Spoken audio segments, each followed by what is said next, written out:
ओम नमो भगवते वासुदेवाय। आज का जो प्रसंग है ये एक शिक्षाप्रद बहुत ही अच्छा प्रसंग है। सुनिए, बहुत ही शिक्षाप्रद बात है, एक बार जरूर सुने।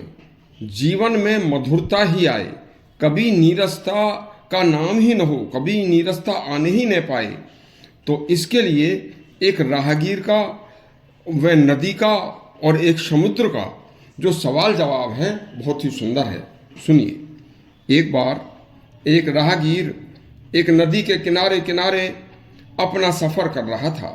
उसे नदी के किनारे किनारे चलने से बड़ी ही शांति व मन मस्तिष्क को सुख देने वाली शीतलता का अनुभव एहसास हो रहा था।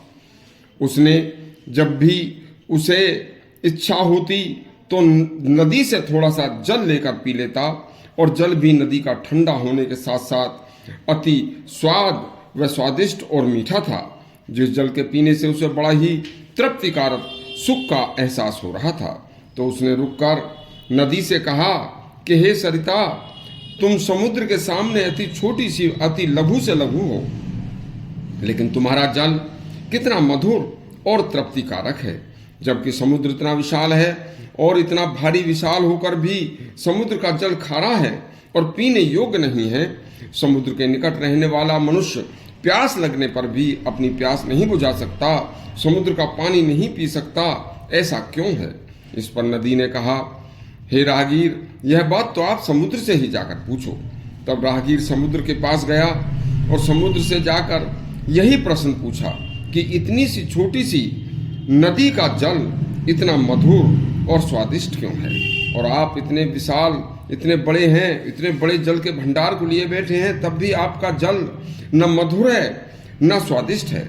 तब समुद्र बोला, भैया, नदी एक हाथ से लेती है और दूसरे हाथ से आगे बढ़ा देती है, और दूसरों को देने के लिए ही दिन रात दौड़ती रहती है, इसलिए उसका जल मधुर है। उसकी और मेरी सबसे बड़ी केवल ये ही बात में अंतर है। दूसरी ओर देखिए, देने के लिए ही दिन रात दौड़ती है और मैं अपने को इकट्ठा लिए बैठा हूं, तो मैं सबसे केवल लेता हूं, किसी को देने के लिए कभी आगे नहीं बढ़ता। नदी की तरह न दौड़ता हूं, केवल सारे जल को अपने पास इकट्ठा करके रखे रहता हूं, केवल एक जगह रहकर बिना आगे बढ़ाए। देखिए, यह जो इकट्ठा जल है यह दूषित होकर पीने योग्य नहीं रह जाता।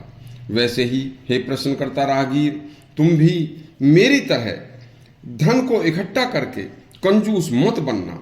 केवल अपनी तिजोरी में या जमीन में गड्ढा खोदकर एक जगह धन को मत रखना। वह उस कमाए हुए धन को आप अच्छे अच्छे कार्यों में खर्च करते रहना, तो धन को खर्च करने से तुम्हें आत्मिक संतुष्टि व खुशी मिलेगी, जीवन में मधुरता आएगी। और यदि तुमने मेरी तरह जल इकट्ठा करके, अपना धन इकट्ठा करके ही रखा और उसे अच्छे अच्छे कार्यों में खर्च नहीं किया, तो केवल धन संग्रह इकट्ठा करने वाले के जीवन में तो नीरसता ही नीरसता आती है, मधुरता नहीं।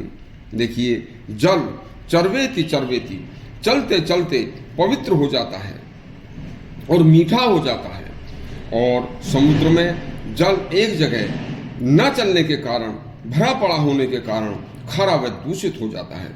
इसी तरह से एक जगह पड़ा पड़ा धन भी किसी काम का नहीं रहता, इसलिए धन यदि आपके पास आए तो उस धन को खर्च करते रहो तो अशांति नहीं मिलेगी, शांति मिलेगी। धन जैसे ही आता है, आते ही शुभ कार्यों में खर्च करने से सुख और शांति का अनुभव होगा, एहसास होगा, आपको आत्मिक संतुष्टि मिलेगी। देखिए, यह एक प्रेरक कथा है जो शिक्षाप्रद है। इस तरह के और भी प्रसंग सुनने के लिए हमारा चैनल सब्सक्राइब करें और घंटी दबाएं। धन्यवाद।